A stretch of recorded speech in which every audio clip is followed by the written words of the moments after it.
एक दिन परमहंस योगानंद जी अपने आश्रम के पास बहती नदी किनारे टहलते टहलते बैठे। पास में उनके शिष्य राजा वीरेंद्र ध्यान मग्न होकर बैठे थे।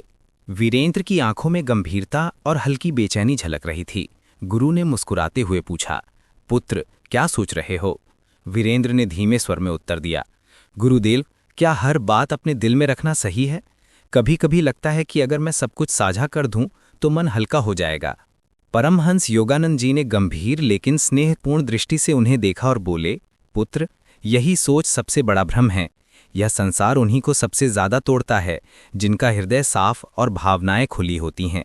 लेकिन याद रखो, जिस प्रकार तिजोरी में धन सुरक्षित रहता है, उसी तरह कुछ बातें केवल अपने भीतर रखना ही बुद्धिमानी है।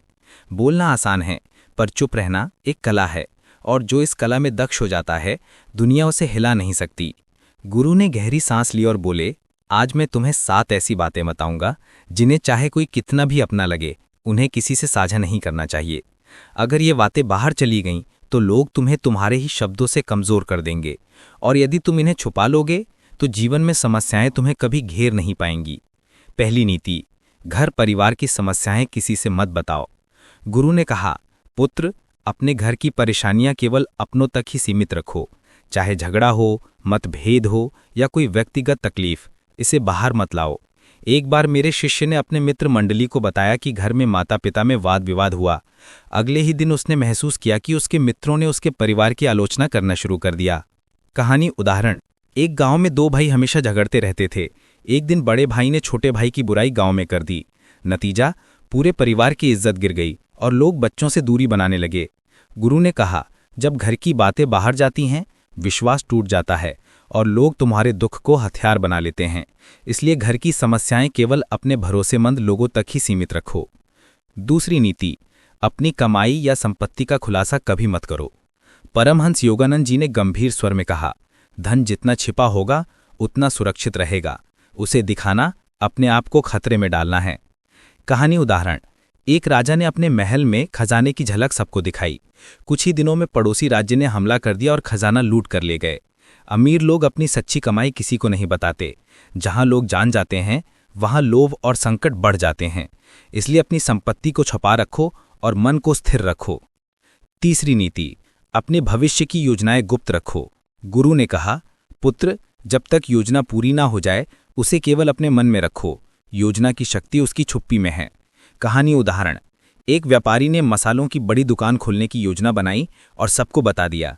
चालाक आदमी ने वही योजना चुरा ली और बाजार पर कब्जा कर लिया। गुरु बोले, हर विचार एक बीज होता है।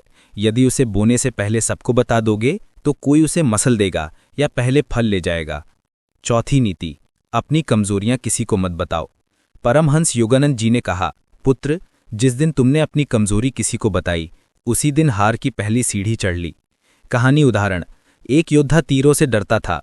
उसने अपने मित्र से कहा कि युद्ध में तीर लगने पर पीछे हट जाऊंगा। बाद में वही मित्र शत्रु के साथ मिल गया और तीर उसी योद्धा की ओर चलवा दिए। गुरु बोले, कमजोरी तब तक ताकत है जब तक केवल तुम्हें पता हो। डर, पीड़ा और असफलता को भीतर रखो। पांचवी नीति, अपने दान का बखान मत करो। गुरु ने मुस्कुराते हुए कहा, पुत्र, जो दान जुबान से बोला जाए वह अहंकार बन जाता है। जो वास्तव में दिया गया वह ऊपर तक पहुंचता है। कहानी उदाहरण, एक राजा ने घोषणा की कि उसने ब्राह्मणों को 100 गायें दान दी, लेकिन सपने में उसे बताया गया कि बखान करने से पुण्य नहीं बना। गुरु ने कहा, दान वो दीपक है जो अंधेरे में जलता है। उसे कोई देखे या ना देखे, उसका उजाला लौट कर आता है। छठी नीति, अपमान और हार की कहानियां कभी मत सुनाओ। गुरु ने कहा, पुत्र, जब तुम अपनी हार या अपमान की कहानी सबको सुनाते हो तो लोग सहानुभूति नहीं करते। वे देखेंगे कि इसे कैसे इस्तेमाल किया जा सकता है। हार को सीख में बदलो, लेकिन इसे ढोल की तरह मत बजाओ। सच्चा विजेता वही है जो गिरकर भी चुपचाप उठकर सबको चौंकाता है। सातवीं नीति, अपनी भावनाएं किसी के सामने मत खोलो।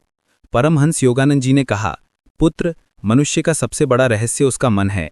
क्रोध, मोह या पीड़ा को दूसरों से साझा करना केवल कमजोरी दिखाता है। राजा वही होता है जो भीतर आग बनकर जलता है, लेकिन बाहर से ठंडी छाया की तरह दिखाई देता है। केवल निस्वार्थ व्यक्ति को ही अपनी भावनाएं खोलो, बाकी सबके सामने मुस्कुराओ और मौन रहो।